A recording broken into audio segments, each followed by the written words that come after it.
Hi everyone and welcome to my channel. So in today's video, I'm going to be talking about some options for remote jobs you can work from anywhere, which means that you can be in the Caribbean, you can be in Europe, you can be on a cruise, you can work these jobs from anywhere. Now, I do want to give the caveat that these jobs will most likely require some type of VPN, just to make sure that hopefully that your connection is secure and that you're able to navigate and access the websites that you need. So, caveat, you probably will need a VPN. All right, so Adjunct Professor. Well, this is one of the most popular ones because it's one of the most flexible ones depending on what institution that you work for. So there's the option to do synchronous or asynchronous classes, and also the demand can fluctuate. So if you're working a contract and you don't get a contract review for more classes, it really can go up and down. So it sometimes isn't as reliable as you may want it to be, which is one of the reasons why it's sometimes helpful to work for more than one institution at the same time. That way, if one demand goes up and demand goes down, you still have kind of an option or a plan B in place. Another option for remote work is that of being a research assistant. And this really kind of varies depending on the discipline that you're in and also depending on the primary researcher.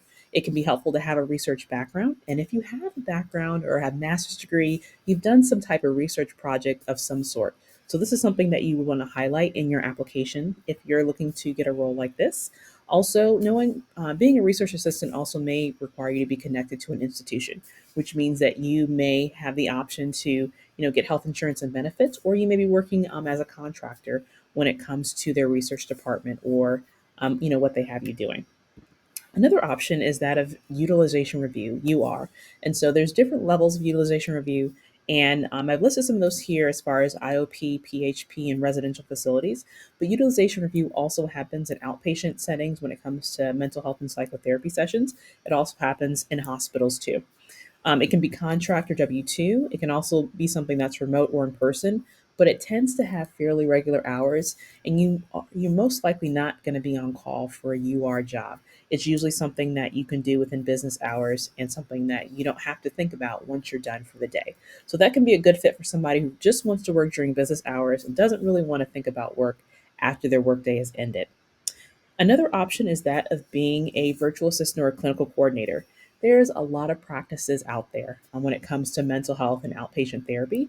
If you're a virtual assistant or you're looking to be a clinical coordinator of some type, those roles can really be interchangeable depending on the employer that you're working for or who you're contracting with. Some of the characteristics that are good to have is that it's good to be organized. If you like variety, that could be a really great fit for a role like this because you're oftentimes doing a lot. If you're flexible, another great option because a lot of times the hours can vary and you may not always work kind of a standard 9 to 5 type of schedule. Another characteristic that's good to have is just being calm under pressure.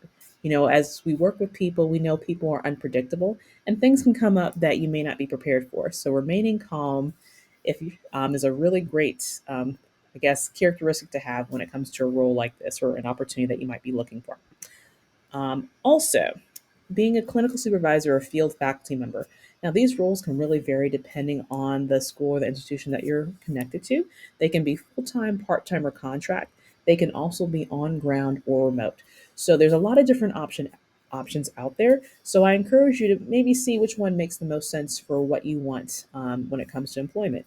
If you're looking for something completely remote, you want to look for some of the bigger schools that tend to be for profit because they tend to have some additional positions that are open. They tend to always have, some type of a role or opening. When you're looking for something maybe part-time or contract, sometimes smaller schools can have more availability when it comes to contracts or roles that are available. So that brings us to the end of this video for today. Thank you so much for watching. Please be sure to like and subscribe and check out my Patreon at The Pivoted Path. I'd love to see you there. Take care and have a great one.